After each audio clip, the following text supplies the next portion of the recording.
Quand on débute une nouvelle année, une des choses qu'on ne veut pas vivre, c'est un stress financier. C'est de ça qu'on parle dans la chronique de la CEF.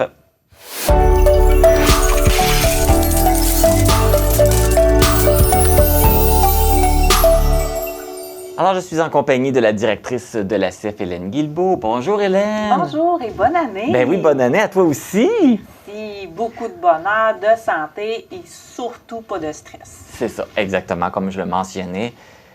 Il n'y a rien de pire que de l'anxiété financière. C'est pas évident, c'est pas le fun à vivre. Alors, comment on peut commencer l'année sans justement vivre cette anxiété financière-là? Oui, bien là, c'est sûr, on va peut-être recevoir un relevé de carte de crédit, des relevés de compte, des factures qui vont rentrer au courant du mois de janvier. Et surtout si le temps des fêtes nous a coûté cher. Exactement, si on n'a pas respecté les conseils du mois passé, entre autres, là, c'est possible, hein, je ne vous en veux pas. Maintenant, qu'est-ce qu'on fait si on ne l'a pas fait? Oui, bien c'est ça, exactement. Et il faut savoir là, que maintenant, on a des chiffres qui nomment l'anxiété financière. On a des statistiques qui indiquent quand même que des gens vivent avec l'anxiété financière de façon importante. Donc, l'anxiété financière va aller autant de se questionner à la fin du mois si on est capable de payer toutes nos factures, à même se réveiller durant la nuit. Hey, j'ai-tu oublié de payer ça? Là? Donc, c'est quand même très, très large le spectre d'anxiété qu'on peut vivre, mais il faut savoir que c'est possible de la contrôler. La première chose en bout de ligne, c'est de s'asseoir puis de faire un budget. C'est aussi simple que ça, ultimement. Okay. Donc, de s'asseoir, de faire un budget, de comprendre nos revenus, nos dépenses, de savoir où va notre argent. Bon, il est fort possible qu'au retour des fêtes, notre argent est beaucoup plus dans la gestion du crédit. C'est tout à fait possible, c'est normal, je vous dirais, là, statistiquement parlant, mais n'empêche que si on met tout notre argent dans la gestion du crédit, bien, peut-être qu'il va en rester moins pour faire d'autres choix dans la vie, donc soit de s'alimenter ou de répondre à nos besoins de base, ultimement. Donc, il faut vraiment s'asseoir, revoir tout ça et prendre le taureau par les cornes. Ultimement, là, c'est ça. Il faut chercher à gérer notre crédit, notre dépense, parce qu'il faut savoir que si le crédit n'est pas géré, ça peut faire un effet boule de neige très, très, très rapidement.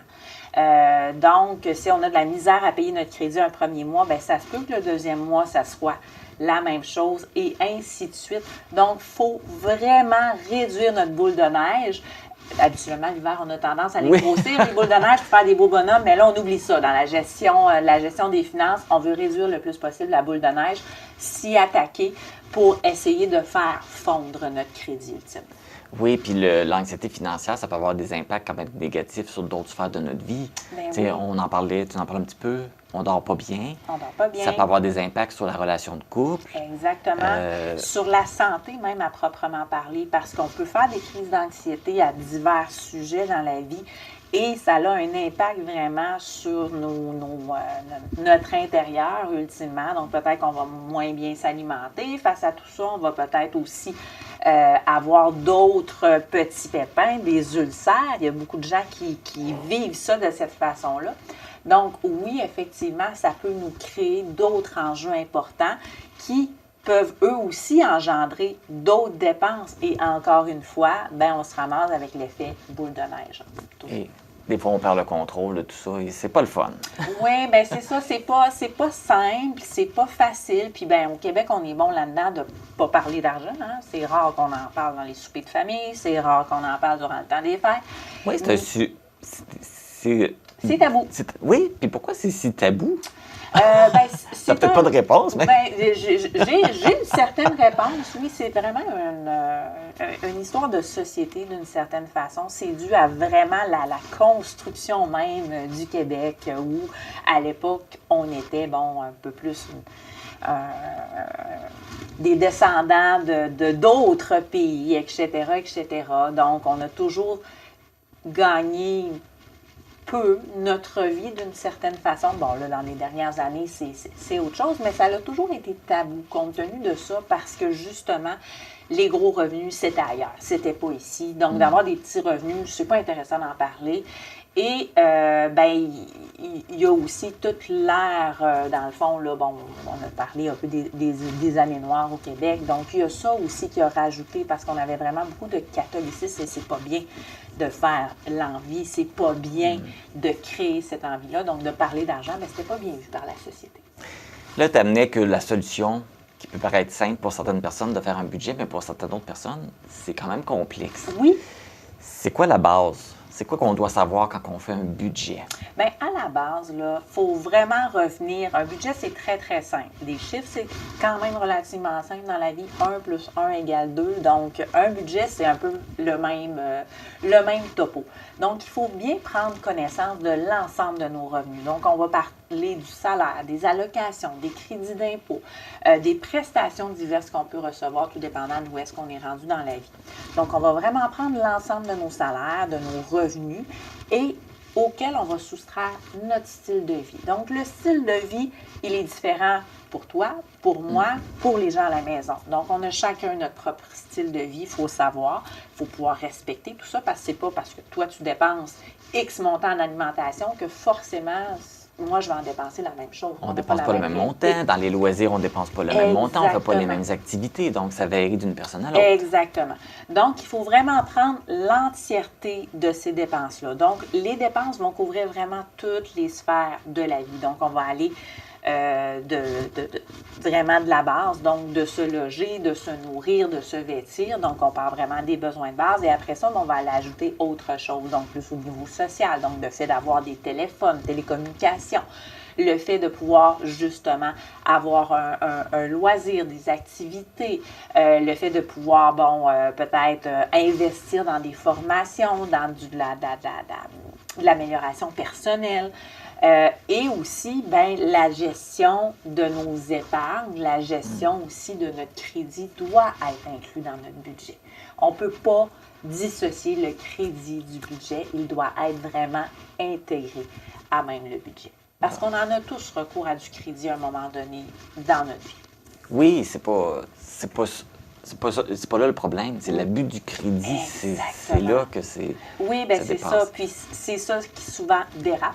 Et le budget va permettre justement d'éviter ces excès-là. Parce que si on se rend compte finalement que notre budget, à 40 sert à régler du crédit, il faut peut-être se poser des questions. Si on est à 50 il faut peut-être revoir les priorités. Il faut peut-être voir est-ce qu'on a une possibilité de bonifier notre salaire pour justement être capable de résoudre notre crédit. Parce que le crédit demeure d'actualité aujourd'hui. Notre société de consommation nous demande ça, malheureusement. Et si les gens qui veulent faire un budget, mais ne savent pas trop, qui ont de la difficulté, qui ont besoin d'accompagnement, vous le faites. Ben oui, tout à fait, parce que je suis complètement d'accord que faire un budget, c'est la chose la plus emmerdante de ça. Mais dites-vous qu'il y a des gens qui aiment ça. Et nous, on en mange de ça. On en fait tous les jours, on en fait de toutes les couleurs, de toutes les recettes. Puis vraiment, aussi le faire des fois par quelqu'un de l'externe, ça permet aussi de voir certaines choses que nous, on ne voyait pas. Oui. De voir certaines contraintes, de certains peut-être abus de certaines choses dans notre budget qu'on préfère se mettre la tête dans le sable parce que c'est plus facile. Oui, puis cette personne-là pourrait peut-être dire, j'ai remarqué, tu dépenses peut-être un petit peu trop là-dessus, ce ne serait pas nécessaire, puis cet argent, tu peux peut-être le mettre sur autre chose. Exactement. De pouvoir orienter à faire des choix aussi, parce qu'il faut savoir que nous, on en fait quand même beaucoup des budgets dans une année, comme je disais tout à l'heure. Donc, on sait à peu près les tendances de consommation, à quoi ça peut ressembler pour une personne seule, pour un couple, une famille avec des enfants. Donc, on est capable d'orienter vers des pistes de solutions, ultimement, qui sont structurantes, qui sont aidantes. Donc, en bout de ligne, de se faire aider, ça demeure une excellente option si on n'est pas en mesure de pouvoir le faire soi-même. Mais toujours est-il, on est disponible pour aider les gens. Donc, on a besoin de consulter la CF de la Péninsule. On fait comment? acfpeninsule.ca sur le web. Donc, possibilité directement sur notre site web de prendre rendez-vous avec nos intervenants partout sur le territoire ou également sur notre ligne téléphonique au 1-866-566-7645. Donc, voilà, habituellement, au jour de l'an, on souhaite toujours santé, mais là, on souhaite aussi santé et santé financière, les deux, parce qu'on a besoin de notre santé physique aussi. Hey, merci beaucoup, Hélène. Merci. Puis je vais te souhaiter une belle année 2024. Pareillement.